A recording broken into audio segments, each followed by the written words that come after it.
ओम नमः शिवाय। जय श्री राम। प्रेम से बोलिए शनि महाराज की जय, हनुमान जी महाराज की जय। भक्तजनों, आज आप श्रवण करेंगे न्याय के देवता शनिदेव तथा हनुमान जी की बड़ी ही दुर्लभ कथा। पुराणों के अनुसार शनिदेव का एक नाम कृष्ण भी है। ये नाम स्वयं श्री कृष्ण भगवान ने शनिदेव को दिया था। आज के दिन जो भी मनुष्य इस व्रत को करता है या कथा का श्रवण करता है तो उन भक्तों पर शनिदेव जी के साथ साथ हनुमान जी की कृपा भी प्राप्त होती है, क्योंकि शनि दोष से परेशान मनुष्य इस दिन हनुमान जी की कथा को सुनने तथा भजन कीर्तन करने से उनकी सभी प्रकार के ग्रह और साढ़े साती ढैया समाप्त हो जाती है और साथ ही शनिदेव की कृपा से भक्तों को रोगों से मुक्ति मिलती है। तो भक्तजनों, आइए श्रवण करते हैं दुख दारिद्र्य को दूर करने वाली शनिदेव जी की बड़ी ही दुर्लभ पावन कथा। किसी गांव में एक बहुत ही विद्वान ब्राह्मण रहा करते थे। एक दिन रात्रि में उसने सपने में देखा कि एक नीला वस्त्र पहने हुए बहुत ही दिव्य पुरुष उससे कह रहा है कि हे ब्राह्मण देवता, मैं तुझे लगूंगा। अब देखिए, ये सपना उस ब्राह्मण को रोज दिखाई देता। इससे वह परेशान हो गया और दुबला पतला होने लगा। उसका स्वास्थ्य बहुत ही गिरने लगा। एक दिन उसकी पत्नी ने कहा, देखिए, मैं आपको कितना अच्छे से खिलाती पिलाती हूँ, मेवा मिश्री खिलाती हूँ, दूध मलाई खिलाती हूँ, अच्छा भोजन आहार पकाकर खिलाती हूँ, फिर भी आप इतने दुबले पतले क्यों होते जा रहे हैं? इसका क्या कारण है? प्रिय भक्तजनों, उस ब्राह्मण ने अपनी पत्नी से अपना सारा हाल बताया कि मेरे सपने में एक नीले कपड़े पहने हुए बहुत ही दिव्य पुरुष आते हैं। वे मुझसे कहते हैं कि हे ब्राह्मण, मैं तुझे लगूंगा। अब यही सोचकर मुझे भूख प्यास नहीं लगती, मैं दुबला होता जा रहा हूँ। तब ब्राह्मणी ने कहा, हे पतिदेव, मुझे लगता है कि आपको शनि भगवान दर्शन देते हैं। आपके ऊपर शनि की दशा शुरू होने वाली है, इसलिए आपको वे सचेत करते हैं। अवश्य ही वे शनि महाराज हैं। अब की बार जब दिखें तो आप उनसे कहिएगा कि आप मुझे सिर्फ सवा पहर ही लगना। प्रिय भक्तजनों, उसी दिन जब रात्रि होती है तो ब्राह्मण फिर से सोता है और उसके सपने में शनि भगवान दर्शन देते हैं और कहते हैं, हे ब्राह्मण, आज मैं तुम्हें लगूंगा। तब ब्राह्मण ने कहा, हे भगवान, यदि आप लगना ही चाहते हैं तो लग जाइए, लेकिन ये बताइए आप कितने दिनों के लिए लगोगे? तब शनिदेव जी ने कहा, हे ब्राह्मण, तुम्हारे ऊपर साढ़े साती शुरू होने वाली है, मैं तुम पर 7 साल के लिए लगूंगा। तब ब्राह्मण ने कहा, क्षमा कीजिए भगवान, इतना भारी तो मुझसे झेला नहीं जाएगा, 7 साल बहुत हैं। तब शनिदेव जी बोले, अच्छा 5 वर्ष के लिए लगूंगा। तब ब्राह्मण ने कहा, शनि महाराज, ये भी मेरे लिए ज़्यादा है। तो शनि भगवान बोले, तो ठीक है, 2.5 साल का लग जाऊं। ब्राह्मण ने फिर मना कर दिया। तब शनि देव कहने लगे, सवा पहर का लगूंगा तो ठीक रहेगा। प्रिय भक्तजनों, उसे सवा पहर की शनि की दशा लग गई। ब्राह्मण ने नींद से उठते ही अपनी पत्नी से कहा, देखो, मेरे सवा पहर की शनि की दशा लगी है, इसलिए मैं जंगल में जाकर समय बिताऊंगा। तुम मेरे खाने पीने का सारा सामान बांध दो और इस सवा पहर में कोई गाली भी दे तो उसे भी सुन लेना। ऐसा कहकर ब्राह्मण अपने घर से जंगल की ओर चल दिया। जंगल में ब्राह्मण एक पीपल के पेड़ के नीचे बैठ गया और हनुमान जी का पाठ करने लगा। एक पहर बीत गया तो ब्राह्मण ने सोचा, बाकी का समय तो रास्ते में ही बीत जाएगा, और वहां से चल दिया। और रास्ते में चलते हुए उसे एक सब्जी मंडी दिखाई दी। तो उसने सब्जी मंडी में से एक बड़ा सा कद्दू खरीदा।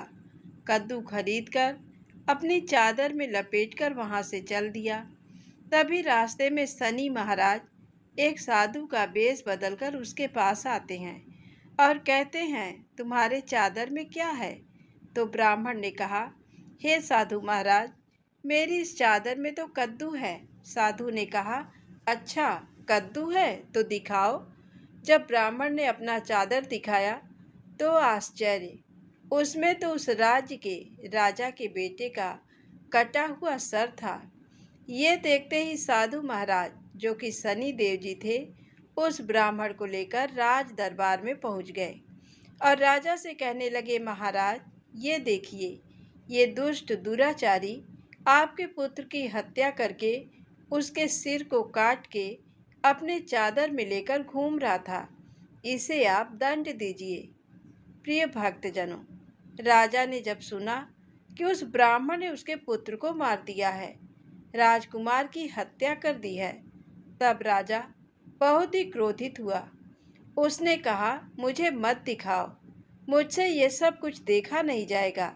हे सैनिकों, तुम इसे तुरंत ले जाओ और इसे सूली पर चढ़ा दो।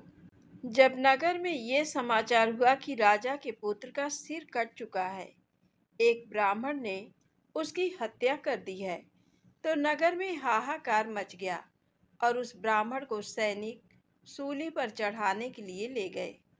जब फांसी पर चढ़ाने ही वाले थे, तब जैसा कि नियम होता है, मरने वाले से उसकी अंतिम इच्छा को पूछा जाता है। तो सैनिकों ने भी ब्राह्मण की अंतिम इच्छा को पूछा। सैनिकों ने कहा, हे ब्राह्मण, बताओ तुम्हारी अंतिम इच्छा क्या है? भक्तजनों, ब्राह्मण ने सोचा कि यदि किसी प्रकार कुछ समय के लिए फांसी रुक जाए तो शनि की दशा का 1.25 पूरा हो जाएगा। ये सोचकर उसने कहा, भाई, मैं बचपन से नित्य बालाजी की कथा कहता और सुनता आया हूँ। आज मरने से पहले अंतिम बार कथा कह लेने दो।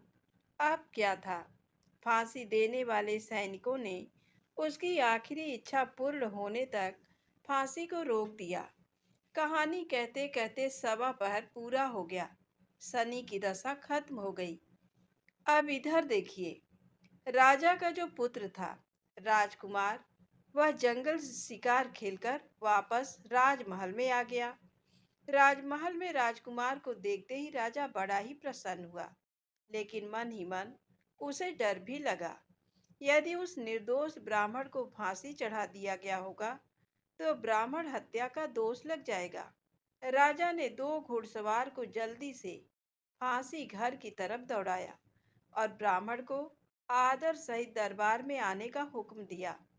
ब्राह्मण राज दरबार में उपस्थित हुआ तो राजा ने क्षमा याचना मांगते हुए कहा कि आपके बगल में जो चादर है उसे खोलकर दिखाओ। राजा की आज्ञा के अनुसार ब्राह्मण ने चादर खोली तो उसमें कद्दू था।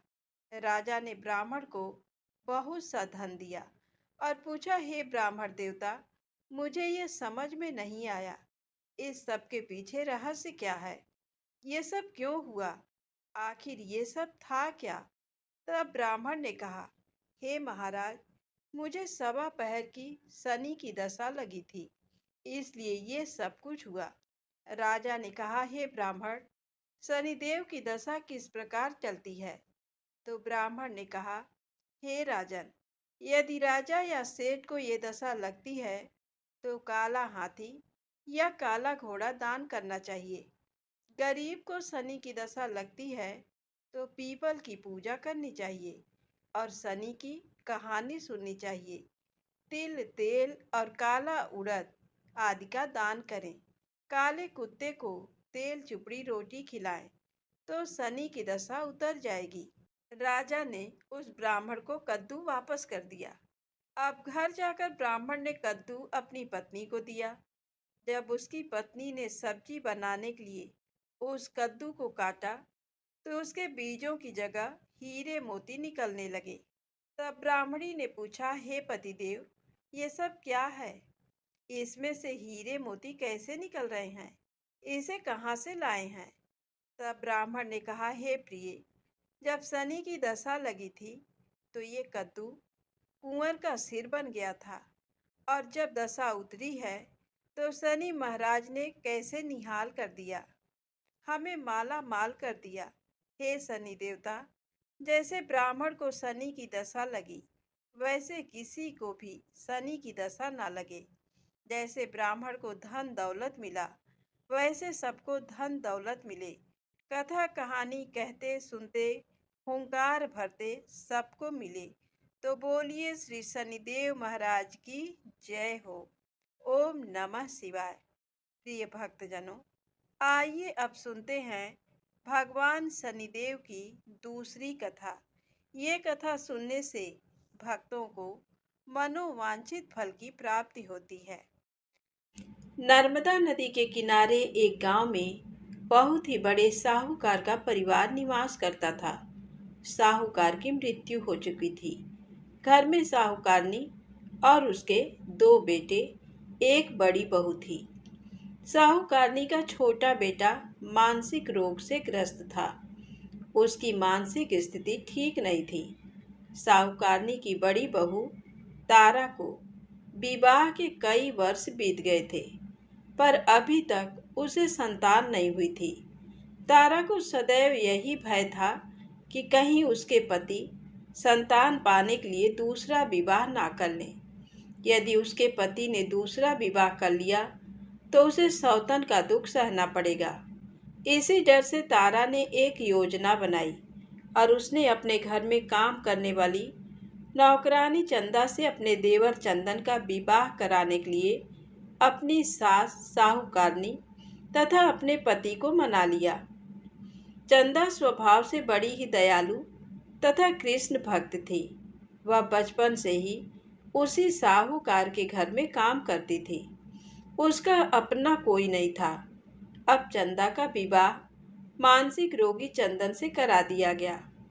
कुछ साल बाद चंदा ने एक सुंदर पुत्र को जन्म भी दिया, किंतु चंदा की जेठानी तारा ने चंदा का बच्चा छीन लिया और उसे घर से धक्के मारकर बाहर निकाल दिया। और तारा ने अपने पति को भी अपने पक्ष में कर लिया। बेचारा चंदन तो मानसिक रोगी था, वह कर भी क्या सकता था, और वह साहूकारनी चाह कर भी कुछ ना कर सकी। दरअसल में ये तो तारा की चाल थी। उसने तो कभी चंदा को अपनी देवरानी माना ही नहीं। वह तो सिर्फ चंदा से उसका बच्चा लेना चाहती थी ताकि उसे पाल पोस कर अपना नाम दे सके। अब देखिए, चंदा के बार बार रोने गिड़गिड़ाने पर भी तारा नहीं मानी और उसे गांव से ही निकाल दिया। अब चंदा गांव गांव भटकने लगी। भटकते भटकते वह कृष्ण जी के एक पुराने मंदिर में पहुंच गई। वहीं पर उसने प्रभु से न्याय की गुहार लगाई। वह अपना सर भगवान की चौखट पर पटकने लगी और लगातार ओम कृष्णाय नमः मंत्र का जप भी करती रही। तो प्रिय भक्तजनों, उस स्त्री की करुण पुकार न्याय के देवता शनि देव ने सुनी तथा भगवान श्री कृष्ण के आदेश से तुरंत चंदा के पास उपस्थित हो गए और साधारण मनुष्य का रूप धारण करके उसे अपने आप को कष्ट न पहुंचाने के लिए कहा और कहा, हे बहन, तुम भगवान श्री कृष्ण पर विश्वास रखो और ओम श्री कृष्णाय नमः मंत्र का जप करती रहो। तुम्हारा अवश्य ही कल्याण होगा। तुम्हारे जो भी दुख हैं सब भगवान श्री कृष्ण हर लेंगे और शनिदेव की कृपा से तुम्हारा मंगल होगा। ये सुनकर चंदा भगवान श्री कृष्ण की आराधना में लग जाती है और शनिदेव का ध्यान करते हुए ओम कृष्णाय नमः मंत्र का जप करने लगी। अब शनिदेव एक साधु का वेश बदलकर साहूकार के घर पहुंच गए और अलख निरंजन का अलख जगाने लगे। तब घर से बाहर साहूकारनी निकली और उसने भिक्षा देकर उन्हें प्रणाम किया। तब साधु रूपी शनिदेव ने कहा, हे देवी, मैंने सुना है आपके घर में कोई मानसिक रोगी है। मैंने 7 सालों से हिमालय के जंगलों में भटकते हुए बहुत ही दुर्लभ जड़ी बूटी इकट्ठी की है। जो हर प्रकार के रोगों को समाप्त कर देती है। यदि आप कहें तो मैं आपके घर के मरीज को ठीक कर सकता हूँ। उस साहूकारनी ने कहा, हे महात्मा, अहो भाग्य जो आप यहाँ पधारे। हाँ महाराज जी, मेरा छोटा बेटा जो कि दिमागी रूप से बीमार है, आप उसे ठीक कर दीजिए।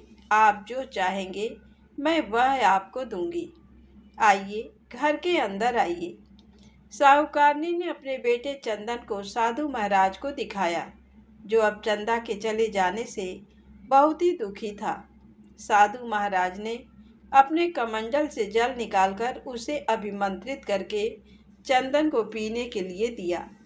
अब उस जल को पीते ही चंदन बिल्कुल ठीक हो गया और साधु महाराज ने तारा को भी बहुत समझाया कि वह चंदा का बच्चा उसे वापस कर दे और अपनी गलती को स्वीकार कर ले, किंतु वह नहीं मानी।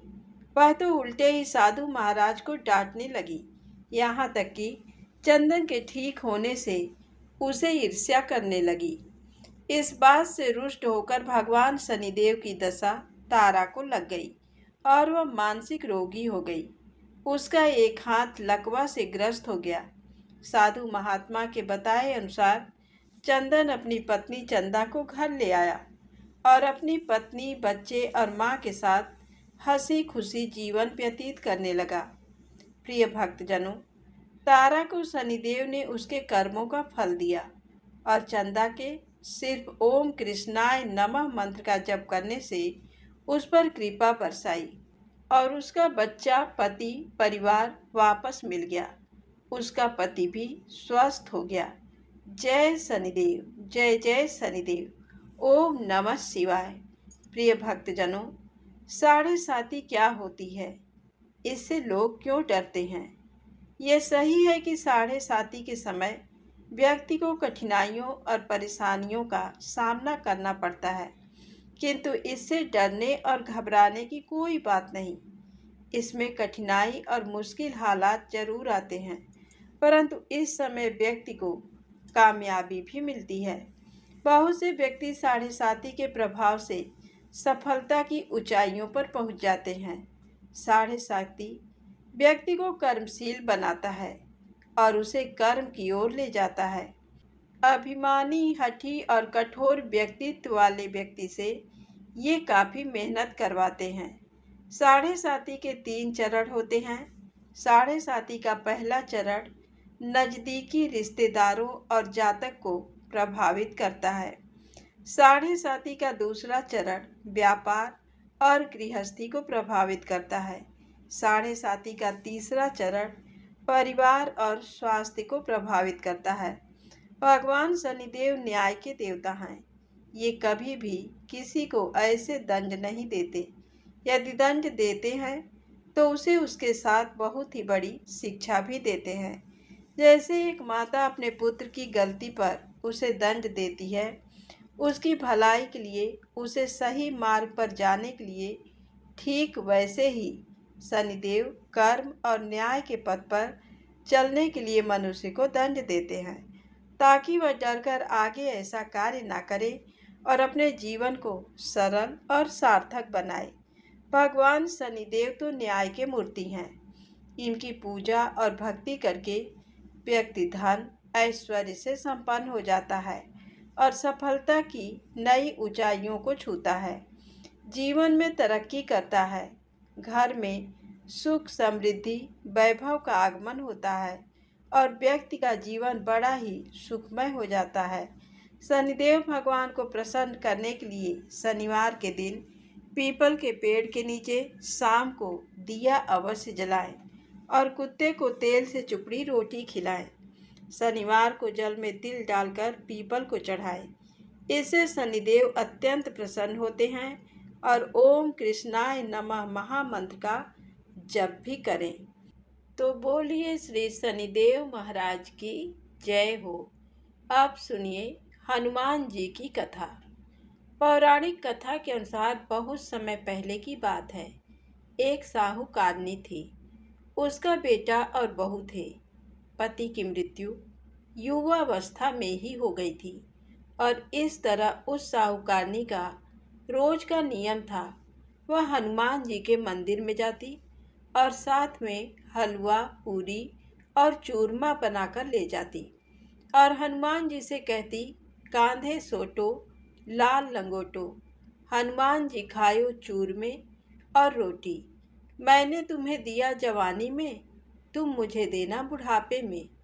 अब क्या था, पूजा करने के बाद वह साहूकारनी अपने घर आई तो उसकी बहू बोली, सासू जी तुम चूरमा रोटी लेकर कहाँ जाती हो? वह साहूकारनी बोली, मैं बालाजी के मंदिर में जाती हूँ।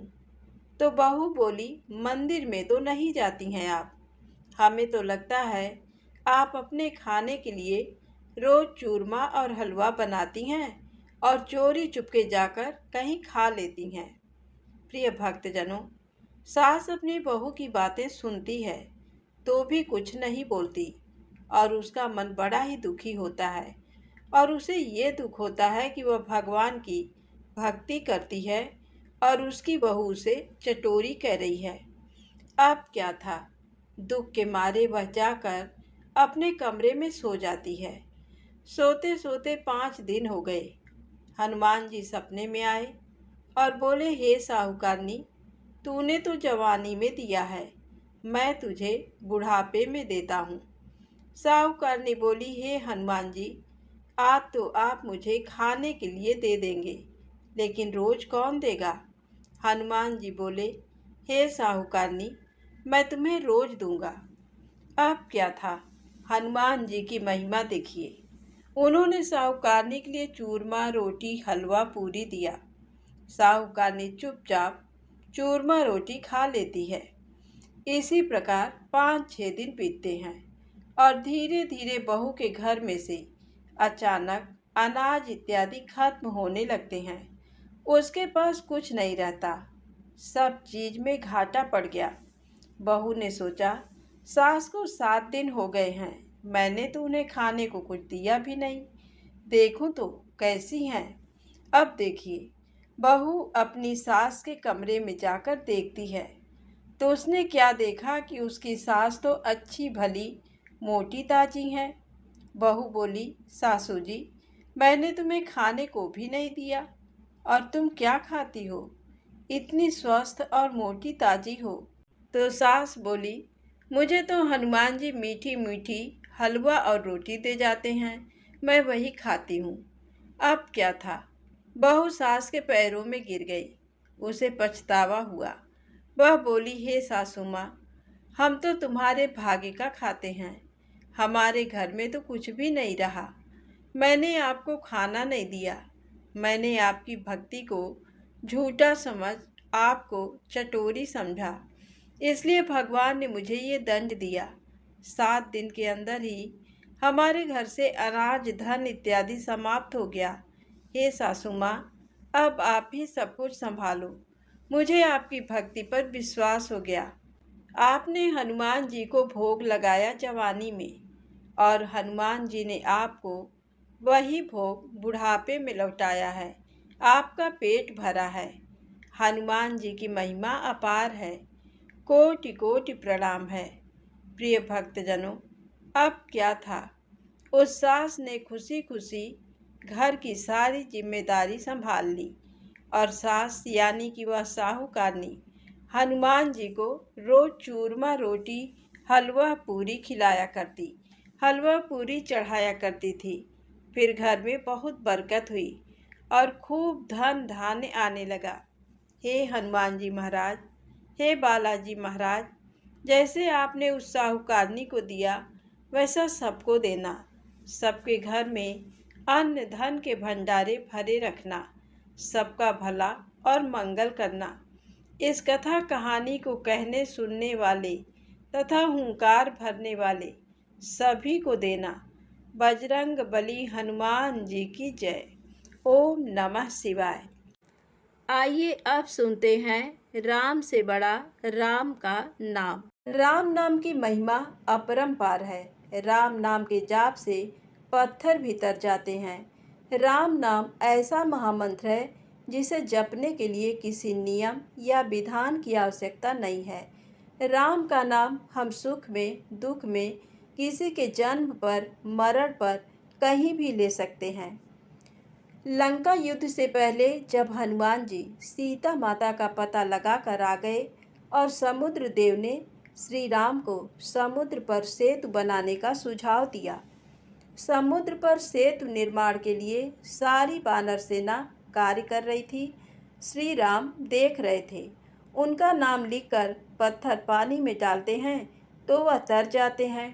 श्री राम मन में विचार करने लगे कि मेरे नाम से पत्थर तर जाते हैं तो समुद्र में मेरे द्वारा डाला गया पत्थर भी तर जाएगा। लेकिन जैसे ही श्री राम ने पत्थर पानी में डाला तो वह डूब गया। श्री राम विस्मित हुए कि ऐसा क्यों हुआ। हनुमान जी ये सारा प्रसंग देख रहे थे। हनुमान जी पूछने लगे कि प्रभु क्या सोच रहे हैं। श्री राम कहने लगे कि हनुमान, जिस पत्थर पर मेरा नाम लिखा है वह पत्थर तर रहे हैं, लेकिन पानी में मेरे द्वारा डाला गया पत्थर क्यों डूब गया। हनुमान जी कहने लगे कि प्रभु, आपके नाम को धारण करने के कारण पत्थर पानी में तैर रहे हैं, लेकिन जिन पत्थरों को आप स्वयं त्याग रहे हैं उनको डूबने से कौन बचा सकता है। अर्थात श्री राम का नाम भवसागर से तारने वाला है। हनुमान जी ने सिद्ध किया राम से बड़ा राम का नाम। कहा जाता है कि जब श्री राम अयोध्या के राजा बने तो उनकी सभा में बहस हुई कि राम बड़े या फिर राम का नाम बड़ा। नारद जी कहते थे कि राम का नाम बड़ा और बाकी सभी सभाजन कहते थे कि राम बड़े। अपने वचन को सिद्ध करने के लिए नारद जी ने एक युक्ति लगाई। जब हनुमान जी सभा में आए, उन्होंने हनुमान जी को सभी ऋषि मुनियों को प्रणाम करने के लिए कहा, लेकिन महाराज श्री विश्वामित्र के बारे में उन्हें कुछ नहीं बताया, इसलिए उन्होंने प्रणाम नहीं किया। उधर विश्वामित्र जी को जाकर बोल दिया, हनुमान ने आपको प्रणाम नहीं किया, उन्होंने आपका अपमान किया है। विश्वामित्र जी ने श्री राम से कहा कि हनुमान ने मेरा अपमान किया है, इसे मृत्यु दंड दे दो। जब हनुमान जी को पता लगा कि श्री राम जी उन्हें मृत्यु दंड देने वाले हैं तो वह एक पेड़ के नीचे जाकर बैठ गए और राम राम की धुन जपने लगे। राम नाम रटते रटते उनका ध्यान लग गया। जब श्री राम जी वहां पहुँचे तो उन्होंने हनुमान जी पर बहुत से तीर चलाए, पर हनुमान जी का एक बाल भी बांका नहीं हुआ। लेकिन अपने गुरु की आज्ञा को पूरा करने के लिए राम जी ने उस पर ब्रह्मास्त्र भी चलाया, लेकिन वह भी विफल हो गया। ऐसा इसलिए हुआ क्योंकि हनुमान जी लगातार राम राम जप रहे थे। ऋषि वशिष्ठ ने फिर ऋषि विश्वामित्र से कहा कि आप राम को इस धर्म संकट से निकाल दो। हनुमान राम राम रट रहे हैं, इसलिए हनुमान का एक बाल भी बांका नहीं हो रहा। उधर श्री राम अपने गुरु की आज्ञा पूरी ना कर पाने के कारण परेशान थे। फिर विश्वामित्र ने श्री राम को अपने वचन से मुक्त कर दिया। फिर नारद जी ने बताया कि हनुमान ने ऋषि विश्वामित्र का अपमान नहीं किया। मैंने जानबूझकर उन्हें ऋषि विश्वामित्र के बारे में बताया ही नहीं था, क्योंकि मैं सिद्ध करना चाहता था कि राम से बड़ा राम का नाम है। प्रेम से बोले हनुमान जी महाराज की जय हो। अब आइए सुने हनुमान जी से जुड़ी अगली पौराणिक कथा। एक पंडित जी रामायण कथा सुना रहे थे। लोग आते और उनकी कथा सुनकर आनंद विभोर होकर जाते थे। पंडित जी का नियम था, रोज कथा शुरू करने से पहले आइए हनुमंत जी विराजिए कहकर हनुमान जी का आवाहन करते थे। फिर 1 घंटा प्रवचन करते थे। एक वकील साहब हर रोज कथा सुनने आते। वकील साहब के भक्ति भाव पर एक दिन तर्कशीलता हावी हो गई। उन्हें लगा कि महाराज रोज आइए हनुमंत जी विराजिए कहते हैं तो क्या हनुमान जी सचमुच आते होंगे। अतः वकील साहब ने पंडित जी से पूछ ही डाला महाराज जी, आप रामायण की कथा बहुत अच्छी कहते हैं, हमें बड़ा रस आता है। परंतु आप जो गद्दी प्रतिदिन हनुमान जी को देते हैं, उस पर क्या हनुमान जी सचमुच विराजते हैं? पंडित जी ने कहा, हाँ, ये मेरा व्यक्तिगत विश्वास है कि राम कथा हो रही हो तो हनुमान जी अवश्य पधारते हैं। वकील साहब ने कहा, महाराज, ऐसे बात नहीं बनेगी। हनुमान जी यहाँ आते हैं, इसका कोई सबूत दीजिए। आपको साबित करके दिखाना चाहिए कि हनुमान जी आपकी कथा सुनने आते हैं। महाराज जी ने बहुत समझाया कि भैया, आस्था को किसी सबूत की कसौटी पर नहीं कसना चाहिए। ये तो भक्त और भगवान के बीच का प्रेम रस है, व्यक्तिगत श्रद्धा का विषय है। आप कहो तो मैं प्रवचन करना बंद कर दूं या आप कथा में आना छोड़ दो। लेकिन वकील साहब नहीं माने। वो कहते रहे कि आप कई दिनों से दावा करते आ रहे हैं, ये बात और स्थानों पर भी कहते होंगे। इसलिए महाराज, आपको तो साबित करना होगा कि हनुमान जी कथा सुनने आते हैं। इस तरह दोनों के बीच वाद विवाद होता रहा। संघर्ष बढ़ता चला गया। हार कर पंडित जी महाराज ने कहा, हनुमान जी हैं या नहीं, उसका सबूत कल दिलाऊंगा। कल कथा शुरू हो तब प्रयोग करूंगा।